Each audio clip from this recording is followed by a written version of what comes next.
Did you know that 1 in 4 churchgoers give nothing at all to their church? And almost 6 in 10 don't fully understand what tithing means. These aren't just stats, they're warning signs. We'll break down the surprising reasons churchgoers don't give and what your church can do about it. A lot of times, people don't give simply because churches don't emphasize it. Only about 1/3 of pastors encourage a 10% tithe. So if leaders shy away from the topic, members won't get the message. So to boost generosity, you need to clearly invite people to give. Use multiple channels, like a friendly pulpit reminder, a bulletin note, social posts, emails, whatever fits your church's style. One thing we've seen be particularly effective is creating QR codes that users can scan with their phone and be directed to an online giving page. If you're wondering how to create a QR code to put on your bulletins, pew cards, or even flyers, it's really easy and free. Check out our study guide to see the easy steps to pull it off in just 3 minutes. We'll also include links to free QR code generators that we like a lot. Nobody gets excited about giving just to pay the bills. If all your messaging is, we need, then donors may tune out. People want to feel part of something significant, not just plugging a budget hole. Smart nonprofits know better. They celebrate the donor's role. Think about how some charities respond, like the Arbor Day Foundation, for example, which tells supporters how many trees were planted in their name and the impact those trees will have on the environment or within that specific community. Churches can do this too. Rather than, we need X amount of dollars for the roof, try framing it as, you're helping provide a safe, welcoming space for our youth group and community events. And instead of, we're behind on budget, say something like, your support enables our music and outreach programs to thrive. Here's what we did this month thanks to your generosity. And above all, thank your givers personally and often. The single most important thing to encourage repeat giving is a sincere thank you. So send a handwritten note from the pastor, give a shout out without dollar amounts to volunteers and donors, or share stories in service of what their giving accomplished. If you're looking for help crafting thank you notes more efficiently, we have over 100 letter templates for every situation and also advanced AI bot commands that make the process of creating heartfelt thanks much easier. Check out the study guide for those 2 resources. Within our study on churchgoer giving habits, only 42% of members tithed at 10% or more. Why? Well, over the last century, the number of charities has skyrocketed, and with digital media, their reach is bigger than ever. And many churchgoers now consider other organizations just as important as their local church, and some feel their money can make a bigger difference elsewhere. If someone believes that donating to a relief organization will do more good than donating to their church, they might split or divert their gifts. This is why churches have to differentiate themselves. Make it clear what unique role your congregation plays in changing lives. For example, emphasize your local impact. Donations to your church may be helping neighbors right in your city in ways larger charities can't. So if your church runs a food bank, mentors youth, or supports local families, highlight how that local focus means every dollar directly blesses your community. Also, tie giving to your specific vision.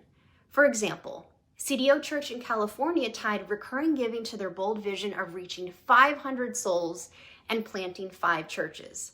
This inspired members to sign up for recurring giving at higher rates to help build momentum. One common reason people stop giving is that they don't see results or updates after they give. Imagine writing a check and months go by with no mention how that money was used. You'd wonder if it mattered at all.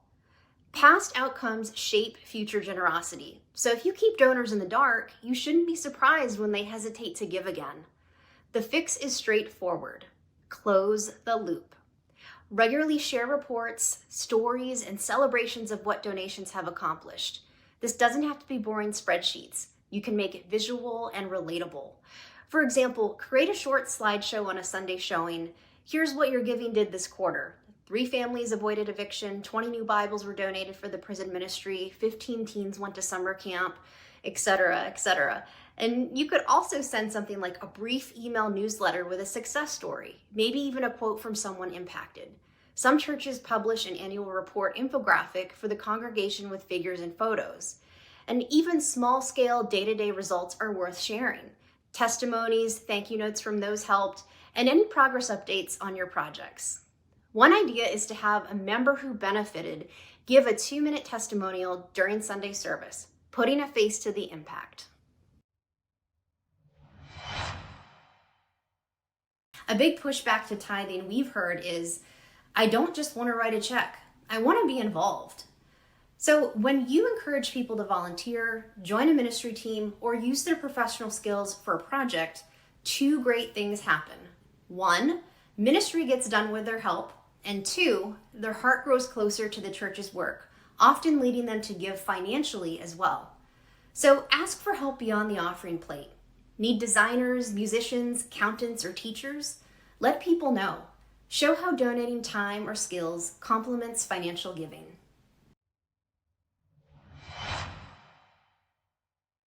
Many members look at a church that's operating smoothly, the services go on, the lights are on, coffee is served, and then they conclude, well, my church doesn't really need extra help. So how do you tackle this? Well, communicate vision and opportunities, not in a begging way, but in an inspiring way. First, be transparent about finances, as we discussed earlier. So if you have a surplus, explain what it's earmarked for. If you have needs, don't be shy to share them. Give people future goals to invest in, not just present bills. Secondly, report on giving in a way that emphasizes partnership. Instead of just, we met the budget, thanks, talk about what could be done with additional generosity. People love to be a part of a success story, so celebrate milestones, but also cast vision for the next mountain to climb. If you're looking for ways to better present your data, check with your online giving provider. And if you're using Vanco, our software provides dashboards to help easily visualize their church's giving books. There are plenty of factors affecting church giving. We've been studying them for over 10 years with our Churchgoer Giving Study that surveys members across denominations to understand key giving habits, such as what age groups are more charitable, how members feel about traditional giving versus e-giving, and what prevents them from contributing more. We won't go into the full detail of the report here, but check out our study guide to see what trends move giving. You'll find key insights to help your church improve its stewardship, along with links to free tools to help grow your faith community. We'll also include a link to our church giving benchmarks of 25,000 churches. This data can help you understand how you compare to your peers in denominations across the U.S. If giving is a hassle, people procrastinate or forget. On the flip side, if giving is seamless, people tend to give more and more often. That means offering multiple convenient ways to give and smoothing out every possible wrinkle in the process. So ask yourself, can someone donate in under a minute? If not, consider revamping. Set up an online giving page that's clean and mobile friendly, where a donor can contribute with a few taps. Provide a text-to-give number for those who find texting simplest. Use a QR code in the bulletin that sends people straight to the donation form. The easier, the better. When giving is easy and recurring, donations are enabled. One-time or infrequent givers become regular donors, and then generosity doubles. In fact, recurring giving has been shown to double overall giving over time. And when members set it and forget it, the church gains consistent support, and individuals end up giving more than if they were making ad hoc decisions each week. And let's not forget donor retention either. An easy experience means they're likely to keep giving year after year. A quick success story. Remember CDO Church we mentioned? Well, by implementing easy online and mobile giving with recurring options, they grew that number of recurring givers by 10 times. And that transformed their financial stability almost overnight. They also cut down administrative work and improved budgeting because giving became more predictable. And your church can see similar results by removing barriers. So do an audit. Is your donation page hard to find? Is the form too long? Are you offering the payment methods that people use? Credit, debit, ACH, Apple, and Google Pay. Trim the friction and guide people to take that step. Often just a checkbox that says, make this a recurring gift, can turn a one-off $20 donation into a faithful monthly contribution. So as we wrap up today, here's the big takeaway. When people don't give, it's rarely because they don't care. It's actually because churches haven't made it clear, meaningful, or easy enough for them to say yes. If you want to dive deeper into strategies that truly inspire generosity and support sustainable church growth, check out our full church growth course. It's designed to help leaders like you make a lasting impact.